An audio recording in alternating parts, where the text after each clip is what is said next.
పత్రిక ఎలక్ట్రానిక్ మీడియాకి అందరికీ ధన్యవాదములు. నా పేరు Kunda Mallikarjun, Congress party youth Congress party రాష్ట్ర జాయింట్ సెక్రటరీ. ఈరోజు మీడియా సమావేశం ఏంటంటే,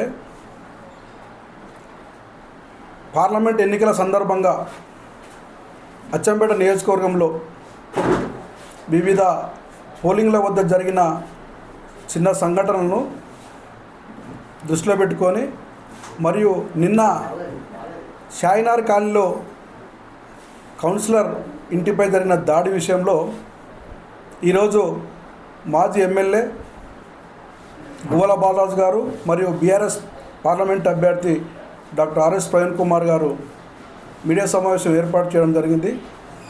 ఆ మీడియా సమావేశంలో మాట్లాడిన వక్రీకరించిన మాటలను తీవ్రంగా ఖండిస్తున్నాం. షాయినార్ కాలనీలో జరిగిన సంఘటనకు కాంగ్రెస్ పార్టీ కానీ Achampet MLA doctor Vamsikrishna sir కానీ ఎలాంటి సంబంధం లేదు. అది కేవలం ఇరు వర్గాల మధ్య పర్సనల్గా జరిగిన సంఘటననే, అంతే తప్ప కావాలని ఎమ్మెల్యే గారు ప్రోత్సాహంతో దాడులు జరుగుతున్నాయని చెప్పేసి మాజీ ఎమ్మెల్యే గువ్వల బాలరాజు ఆరోపించడం చాలా సిగ్గుచేటుగా ఉంది. ఎందుకంటే తన 10 ఏళ్ల బీఆర్ఎస్ పాలనలో ఈ అచ్చంపేట ప్రాంతంలో అవినీతి, అక్రమాలు, బెదిరింపులు ఏ విధంగా జరిగినాయో ఈ ప్రాంత ప్రజలకంతా తెలుసు. నీ ఆరాచకాలు, నీ బెదిరింపులకు, నీ దందాలకు, నీ అవినీతి అక్రమాలకు, గుప్త నిధుల తవ్వకాలను ఉద్దేశించే ఈ ప్రాంతంలో ప్రజలను మీకు తగిన గుణపాఠం చెప్పిర్రు. దాదాపు 50,000 మెజార్టీతో నిన్ను ఓడగొట్టినా ఇంకా సిగ్గు రావడం లేదంటే చాలా దురదృష్టకరం. ఎందుకంటే ఇంకా ఏదో పదవ్యాహమంతో ఈ ప్రాంతంలో తిరుగుతున్నావు, కానీ ఏదైనా వాస్తవాలను తెలుసుకొని మాట్లాడాలి. వక్రీకరించి మాట్లాడడం చాలా దారుణం అని చెప్పేసి ఇలాంటివి మానుకోవాలని చెప్పేసి గువ్వల బాలరాజు గారిని కోరుతున్నాం. ఎందుకంటే ఇసుక మాఫియా చేసింది 10 ఏళ్ళు ఎవరు చేసిరో మీకు అచ్చంపేట ప్రజలకంతా తెలుసు. మరి 4 నెలలు కాంగ్రెస్ పార్టీ అధికారంలోకి రాగానే ఎమ్మెల్యే వంశీకృష్ణ సార్ ఎమ్మెల్యే కాగానే ఈ ప్రాంతంలో ఇసుక నడుస్తుంది, మాఫియా ఏదో ఇష్టం వచ్చినట్టు మాట్లాడుతున్నారు. ఇది సమంజసం కాదు. ఏది ఏమైనా ప్రభుత్వ నియమ నిబంధనలకు అనుకూలంగానే ఇసుక నడుస్తుంది. అది ఇసుక కూడా మన ఇసుక పెడతారని చెప్పేసి సార్ కూడా ప్రెస్ మీట్ పెట్టడం జరిగింది. కానీ ఇసుక మాఫియా కానీ ఇంకో మాఫియా కానీ ఎలాంటి సంబంధాలు ఎమ్మెల్యే గారికి లేవని కూడా ఈ సందర్భంగా తెలియజేస్తున్నాం. అదేవిధంగా ఎమ్మెల్యే గువ్వల బాలరాజు ఎమ్మెల్యేగా ఉన్నప్పుడు, మాజీ ఎమ్మెల్యే గువ్వల బాలరాజుగా ఎమ్మెల్యే ఉన్నప్పుడు ఈ ప్రాంతంలో జరిగిన దాడులను మొత్తము అందరికీ తెలిసిన విషయమే. ఈరోజు బీఆర్ఎస్ పార్టీ అభ్యర్థి డాక్టర్ ఆర్ఎస్ ప్రవీణ్ కుమార్ గారు రాజ్యాంగం గురించి పొందవలసిన ఆర్టికల్ గురించి మాట్లాడుతున్నాడు.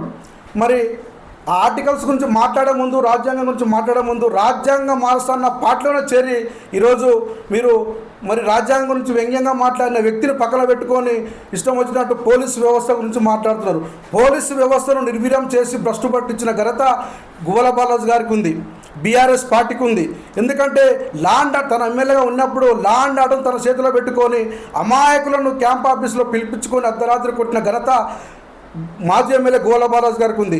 మరి అలాంటి అమాయకుల పైన ల్యాండ్ ఆర్డర్ ఉపయోగించి పోలీసులను తన చేతిలోకి తీసుకొని ఇష్టానుసారంగా అర్ధరాత్రి దాడులు చేసినట్టు ఘనత కూడా మాజీ ఎమ్మెల్యే గువ్వల బాలరాజుకి ఉంది. మరి అలాంటి వ్యక్తిని పెట్టుకొని ఈరోజు పోలీసు వ్యవస్థకు హితబోధన చేస్తున్నారు ఆర్ఎస్ ప్రవీణ్ కుమార్ గారు. ఎంతవరకు సమంజసం? పోలీసులను కూడా ఇష్టానుసారంగా తిట్టిన వ్యక్తి గువ్వల బాలరాజు గారు. మరి ఈరోజు ఆ సంఘటన దృష్టిలో పెట్టుకొని మా ఎమ్మెల్యే గారిని ఇష్టం వచ్చినాడు, మా ఎమ్మెల్యే గారికి సంబంధం ఉంది, ఎమ్మెల్యే గారిని అరెస్ట్ చేయాలని చెప్పేసి మాట్లాడుతున్న ప్రవీణ్ కుమార్ గారు ఒకసారి తన 10 ఏళ్ల పాలనలో గువ్వల బాలరాజు గారు ఏం చేశారో అవి కూడా తెలుసుకొని మాట్లాడితే బాగుంటుందని చెప్పేసి కూడా ఈ సందర్భంగా తెలియజేసుకుంటూ, ఏది ఏమైనా ఈ ప్రాంతంలో కాంగ్రెస్ పార్టీ అధికారంలోకి వచ్చినాక స్వేచ్ఛా వాతావరణం నెలకొన్నది. అచ్చంపేట ప్రాంతంలో స్వేచ్ఛగా ప్రజలు జీవిస్తున్నారు. మరి ఎలాంటి ఆటంకాలు, ఎలాంటి అవినీతి అక్రమాలు జరిగినా, ఎలాంటి బెదిరింపులు వచ్చినా తన దృష్టికి తీసుకొస్తే వారిపైన కఠిన చర్యలు తీసుకుంటా అని చెప్పేసి కూడా ఎమ్మెల్యే గారు బహిరంగంగా మీటింగ్లో చెప్పడం జరిగింది. ఈ ప్రాంతం స్వేచ్ఛగా జీవించాలి, ఈ ప్రాంతం మన ప్రాంతం కాబట్టి మన ప్రాంతాన్ని మనమే పరిపాలించుకోవాలని చెప్పేసి ఎవరు ఎలాంటి బెదిరింపులు చేసినా తలొగ్గకుండా ప్రతి ఒక్కరు స్వేచ్ఛంగా నాకు వచ్చి ఫిర్యాదు చేసుకుంటే వారిపైన చర్యలు తీసుకుంటా అని చెప్పిన ఘనత ఎమ్మెల్యే వంశీకృష్ణ గారికి ఉంది. మరి అలాంటి వ్యక్తికి ఎలాంటి మాఫియాతో సంబంధం ఉంది? ఎందుకు అనవసరంగా ఆరోపణలు చేస్తున్నారు? ఎలాంటి అవకతవకలు జరిగినా కానీ కాంగ్రెస్ పార్టీ కార్యకర్తలు ఎక్కడైనా ఎలాంటి బెదిరింపులకు పాల్పడినా తగిన చర్యలు తీసుకుంటా అని చెప్పేసి కూడా ఎమ్మెల్యే గారు బహిరంగంగా చెప్పడం జరిగింది. కాబట్టి కాంగ్రెస్ పార్టీకి మాఫియాకు ఎలాంటి సంబంధం లేదు. ఎమ్మెల్యే వంశీకృష్ణ సార్ గారికి మాఫియాతో ఉసుక మాఫియా కానీ ఇతర మాఫియాతో ఎలాంటి సంబంధాలు లేవు.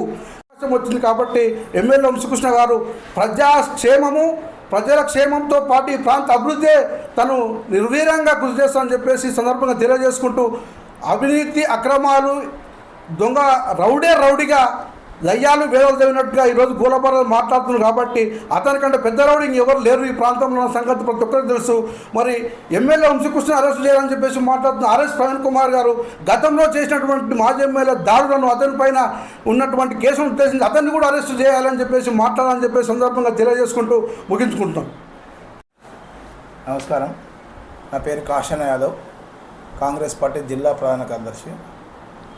షాయినగర్లో జరిగినటువంటి ఏదైతే గొడవ ఉందో అది వాడజగడం, అక్కడ ఉన్నటువంటి సుంకరి బాలరాజు ప్లాట్ల తగాదాకు సంబంధించినటువంటి వ్యక్తిగత పంచాయతీ. అది కాంగ్రెస్ పార్టీ కానీ డాక్టర్ వంశీకృష్ణ గారికి కానీ ఎలాంటి సంబంధం లేదు. ఎందుకంటే సుంకరి బాలరాజు గువ్వల బాలరాజు బినామీ. సుంకరి బాలరాజుకు ఈ అచ్చంపేట ప్రాంతంలో ఉన్నటువంటి ప్లాట్ల బిజినెస్ చేస్తూ, రియల్ ఎస్టేట్ చేస్తూ ఒక్కొక్క ప్లాటును ముగ్గురికి పేరు చేసి, అదేవిధంగా భూములను కూడా కొనుగోలు చేసి డబ్బులు ఇవ్వకుండా ఎంతోమందిని ఇబ్బంది పెట్టి, మీకు నేను ఇలా గువ్వల బాలరాజుకు ఆర్ఎస్ ప్రవీణ్కు నిజంగా మీరు దమ్మున లీడర్లు అయితే, నిజంగా మీకు మా ప్రజల యొక్క నిజాలు తెలుసుకోవాలనేది ఉంటే రేపు పొద్దుగాల మీరు 10 గంటలకు అంబేద్కర్ చౌరస్తాకు రండి. సుంకరి బాలరాజు బాధితులను అందరినీ ఉడక మేము విత్ డాక్యుమెంట్తో సహా హాజరుపరుస్తున్నాం. రేపు పొద్దుగాల మేము 10 గంటలకు అంబేద్కర్ చౌరస్తాలో ఏదైతే సుంకరి బాలరాజు బాధితులతోటి మేము అంబేద్కర్ చౌరస్తాలో చర్చ పెడుతున్నాం. మీ యొక్క సుంకరి బాలరాజు యొక్క బండారం బయటపడితే గువ్వల బాలరాజు ఉన్నటువంటి ఆ అవకతవకలు ఏ విధంగా బయటపడతామనే భయంతో మరి దొంగ అన్నట్టుగా గువ్వల బాలరాజు చేస్తున్నాడు. గువ్వల బాలరాజు అనే వ్యక్తి ఈ చట్టం మీద, ఈ పోలీసు వ్యవస్థ మీద నమ్మకం ఉన్నోడైతే మరి ఇదే విధంగా కొడంగల్లో ఉన్నటువంటి సోషల్ మీడియాలో పెట్టినటువంటి కాశీనాథ్ యాదవ్ను మరి పోలీస్ స్టేషన్లో కొట్టి, మరి అక్కడి నుంచి పోలీసులతో నీ క్యాంప్ ఆఫీస్ తీసుకొచ్చి కొట్టినప్పుడు ఆ రోజు మరి నీ పోలీసు వ్యవస్థ, నీ యొక్క చట్టం ఎక్కడ పోయింది? కాబట్టి ఈ యొక్క గువ్వల బాలరాజు అంటే అంబేద్కర్ రాజ్యాంగాన్ని మార్వాలన్నాడు. అంబేద్కర్ విగ్రహాలు పెట్టే ఊర్లలో ఏదైతే దళిత ఉన్నటువంటి యువకులపైన పోలీసులు కేసులు పెట్టినటువంటి వ్యక్తి గువ్వల బాలరాజు. ప్రభుత్వ భూములను టీఆర్ఎస్ కార్యకర్తల పేరు మీద ఇవాళ రంగాపూర్లో కానీ, ఈరోజు చెన్నారంలో కానీ ఏ ఊరైనా సరే ప్రభుత్వ భూములను మరి తన యొక్క కార్యకర్తల బినామీల పేర్లు చేసినటువంటి వ్యక్తి గువ్వల బాలరాజు. 50,000 ఓట్లతోటి ఓడిపోయి సోయి తప్పి ఆయన ఏ విధంగా ప్రజలలో ఏదో తిరుగుతున్నా కదా అని అనుకున్నాం. కానీ మేము ఏమనుకున్నాం, సచ్చిన పావుని ఇంకెందుకు చంపాలి అనే విధంగా అనుకున్నాం. కానీ నిజంగా క్రమశిక్షణ, ప్రాణాలు పోసే వ్యక్తి మా డాక్టర్ వంశీకృష్ణ. ప్రాణాలు తీసే వ్యక్తి కాదు. ఎక్కడైనా క్రమశిక్షణతోటి చిన్న పెద్ద గౌరవం ఏ విధంగా ఇవ్వాలి, ఎట్లా మాట్లాడాలని ఒక క్రమశిక్షణ నేర్పినటువంటి డాక్టర్ వంశీకృష్ణను మరి ఈ విధంగా వీళ్ళు మాఫియాని మాట్లాడడం కాదు. మాఫియాని మాట్లాడితే మాత్రం ఈసారి మేము చెప్తున్నాం కదా, గువ్వల బాలరాజు అచ్చంపేటలో అడుగుపెట్టాడు. ఈ మాఫియా చేసేది నువ్వే. ఈ అచ్చంపేట కట్టుబట్టలతో వచ్చి 100 ఎకరాలు సంపాదించుకొని పేద ప్రజలను కడుపు కొట్టినటువంటి, మోసం చేసినటువంటి వ్యక్తి గువ్వల బాలరాజు అని తెలియజేస్తూ, ఇంకొకసారి డాక్టర్ వంశీకృష్ణ గారిని ఆ విధంగా మీరు మాఫియాని మాట్లాడితే మాత్రం ఊరుకునేది లేదని తెలియజేస్తున్నా మీడియా ద్వారా.